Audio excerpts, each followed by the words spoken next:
So we good to go?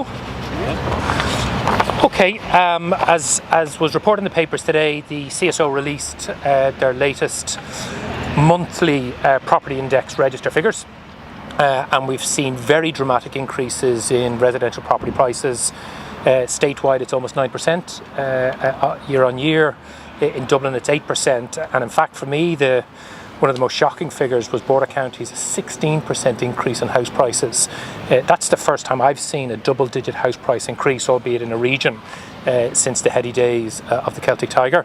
And of course everything we're hearing from everybody in industry is house prices are likely to continue to rise, increased demand, increased savings, lack of supply, impact of Brexit, impact of COVID. So affordable housing more than ever needs to be at the very centre of what the government is doing. Incredibly, when Darragh O'Brien launched his housing plan, he included in it a proposition that any landowner who bought land between 2015 and 2021 who has not yet applied for planning permission, if they apply for planning permission between now and 2026, they don't have to provide any affordable housing. Zero affordable housing on those sites. He made a big play over the last couple of months that he was increasing the Part 5 of the Planning and Development Act to 20% social and affordable. Yet in fact almost every planning application that's now going to go in over the next couple of years will not provide a single unit of affordable accommodation. I have to say that is probably the most outrageous thing I have heard from this minister since he's taken office. And it is again another example of him saying one thing and doing the absolute opposite. So think about this. The Poolbeg Strategic Development Zone, right? If the minister had actually been true to his word and increased Part 5 in the housing plan to 20%, we would get an extra 600 affordable homes on the Poolbeg SDZ, because the planning permission for most of the site hasn't been applied for. That's now lost. In my own constituency, the Clonburris Strategic Development Zone, 8,000 to 11,000 homes, something Sinn Féin actively supported and ensured that there would be 1,500 affordable homes. Because of Darragh O'Brien's capitulation to lobbying by the property and landowning industry, we're going to be down another 1,000 homes. That is just not acceptable in the middle of the worst affordable housing crisis in the history of the state. So what are we doing here today? Just after 1 o'clock, I'll be introducing at first stage a very simple piece of legislation which removes that exemption. Anybody who owns land, if this bill were to pass, as soon as they apply for planning permission, they have to provide 20% Part 5 housing, 10% social as is currently the law, and 10% affordable. We're seriously considering using this as a private member's bill next week. We'll make the final decision on that tomorrow, but today we're introducing the legislation. And let me also say this. There seemed to be a suggestion in one of the comments from the Minister's office that this was done for legal reasons, and it's important for people to understand. When Part 5 of the Planning and Development Act was first introduced in 2000, which was originally to create 20% social and affordable housing, the government of the day had the foresight to refer the bill to the Supreme Court for them to give a constitutional ruling on it at that time. The ruling is very important. It's one of the most important Supreme Court rulings on property rights, and it made very clear that imposing a 20% Part 5 restriction was absolutely constitutional, particularly in the context of the need to provide social and affordable homes. We have an even bigger housing crisis now than we had then. So the only reason I can think Darragh O'Brien has done this is because he has been lobbied.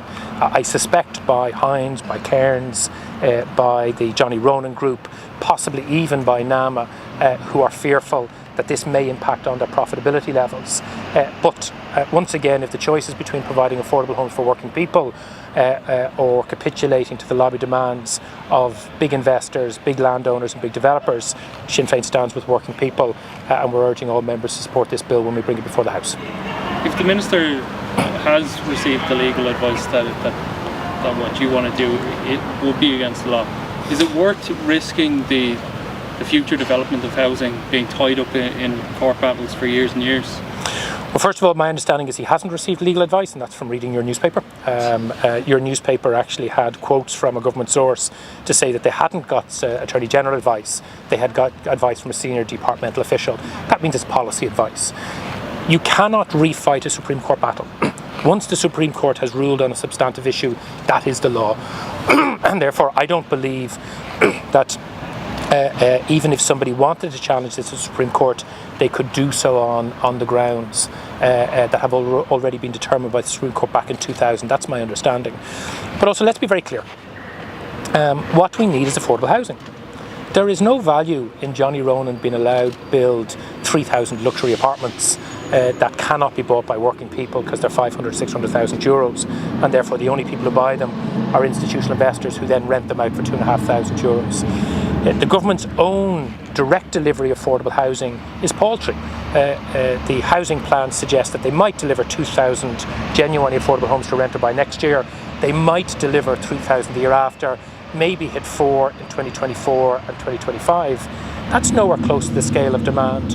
So why would you provide the largest landowners in the state with an exemption from providing any affordable housing when that is actually the speediest route to do it? So I don't believe, first of all, this would end up in the courts, and if the government thinks otherwise, they need to make that very clear.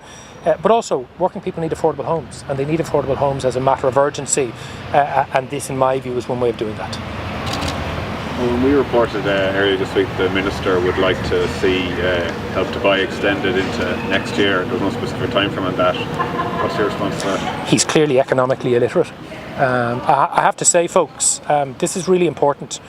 All of the evidence shows Help to Buy, particularly after Fianna Fáil increased the Help to Buy to 10% at a cap of 30,000, inflates house prices. That's what it does. ESRI has said it, NESC has said it. Any sensible economists know you increase the supply of credit into a constrained mortgage market and housing market, it pushes up house prices. And Darragh O'Brien is doubly economically illiterate because he wants to extend Help to Buy while increasing his shared equity loan scheme from whatever the government is going to allocate in the budget to a doubling by the private banks.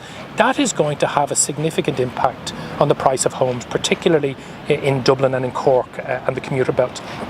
And it shows that this is a guy who has no notion of how this works. I repeatedly hear him deliberately misquote a report from the Auditor General in Britain to say their shared equity loan scheme didn't increase house prices. In fact, the report says nothing of the kind. All of the research shows, particularly in high demand areas like London, house prices were inflated by at least 9% by their shared equity loan scheme. So, Help to Buy, scrap it. Shared equity loan scheme, scrap it. Take all of that money and invest it directly in the delivery of good quality affordable homes at prices people can afford.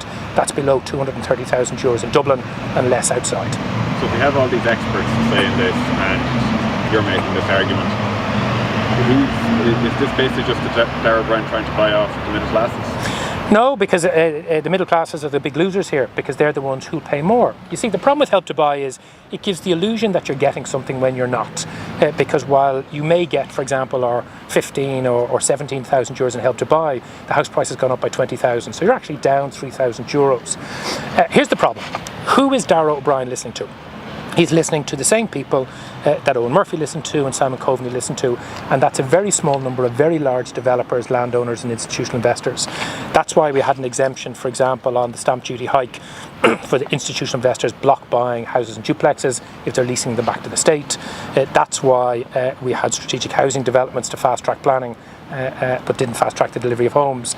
That's why we have Darragh O'Brien suggesting that it's a good idea to do what every economist in the country is telling him is a bad idea, extend Help to Buy and introduce the shared equity loan scheme.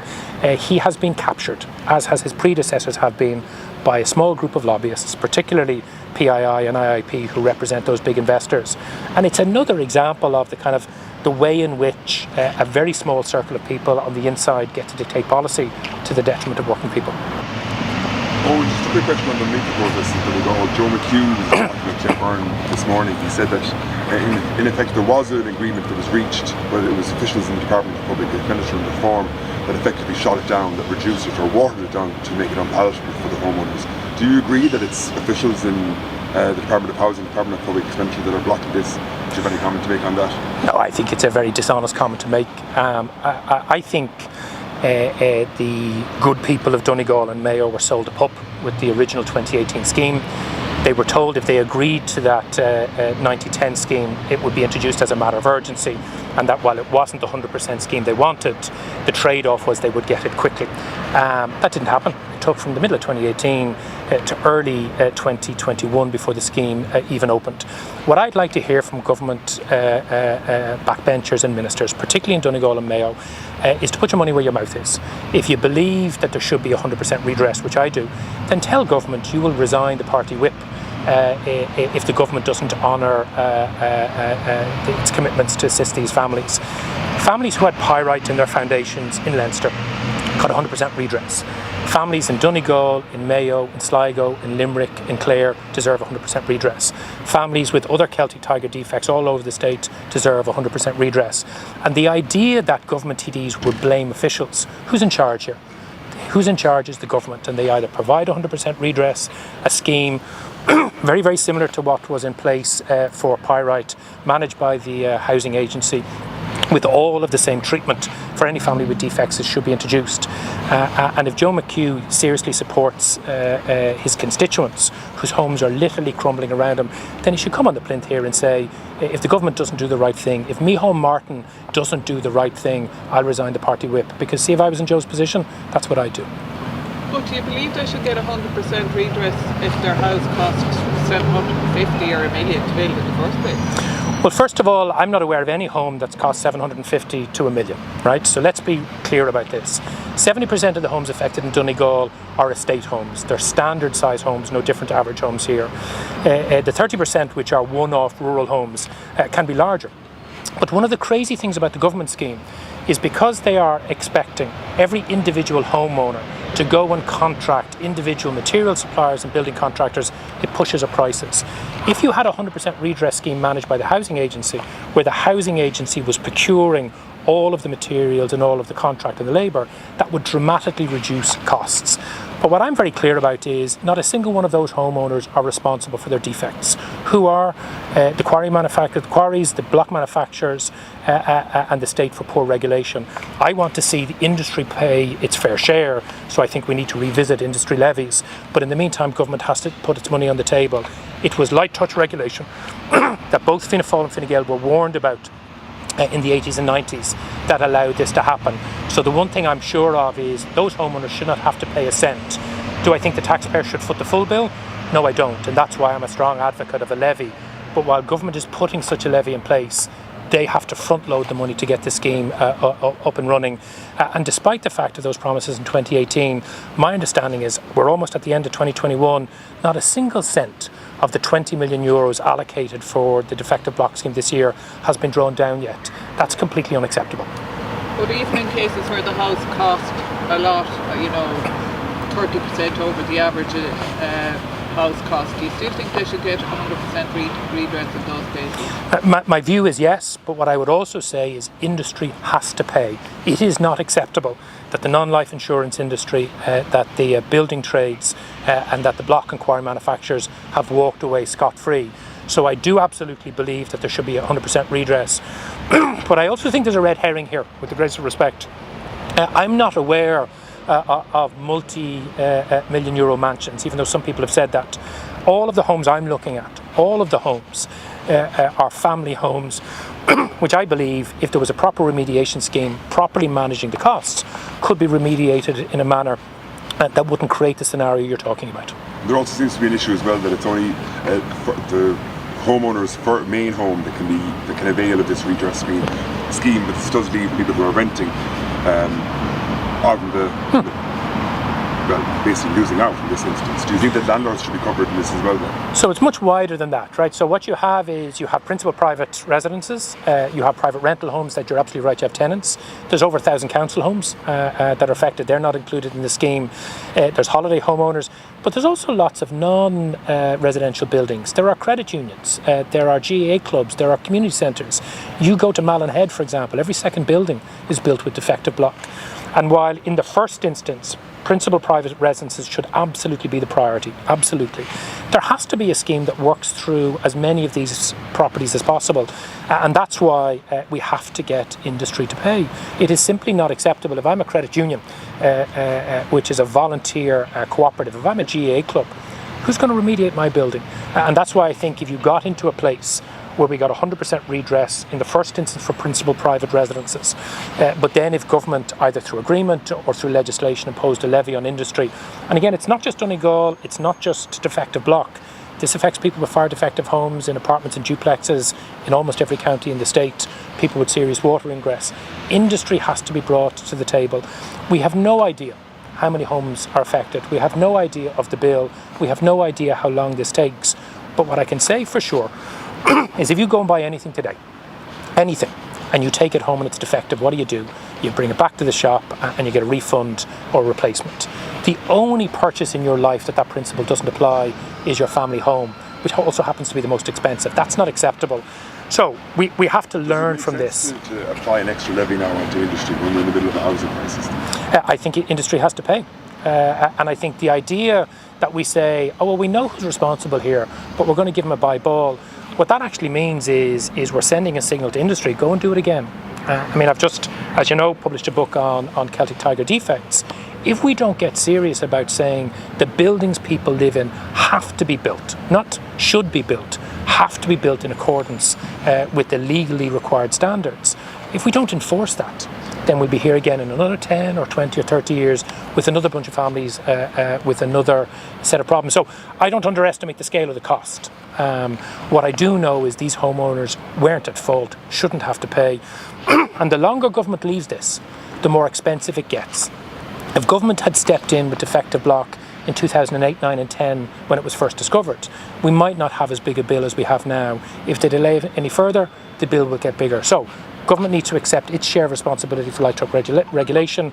Industry needs to get involved, and we need to have a proper system to work through all of the Celtic Tiger defects in a manner that is fair, equitable, and just for the families involved. Oh, sorry, one other question.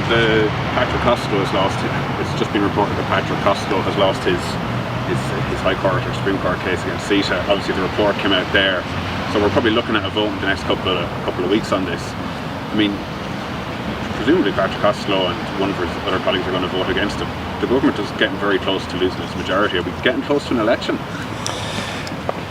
Well, first of all, anybody who is seriously concerned about the chill factor which state investor court resolution mechanisms would have, for example, on good quality regulation, consumer protection, as we've just been talking about, environmental regulation, or employee protection, I think has to vote against this. So it will be a real test as to whether Patrick and his colleagues have any backbone. It's all very well taking something to the High Court or the Supreme Court. What really matters in this issue now is what happens when there's a vote here. I thought it was interesting that the committee couldn't make a recommendation because one Green senator voted with the opposition, and therefore I'd like to see a proper debate in the Dáil, a proper vote in the Dáil, and I think anybody who's opposed to CETA has to vote against it. On an election, the sooner it happens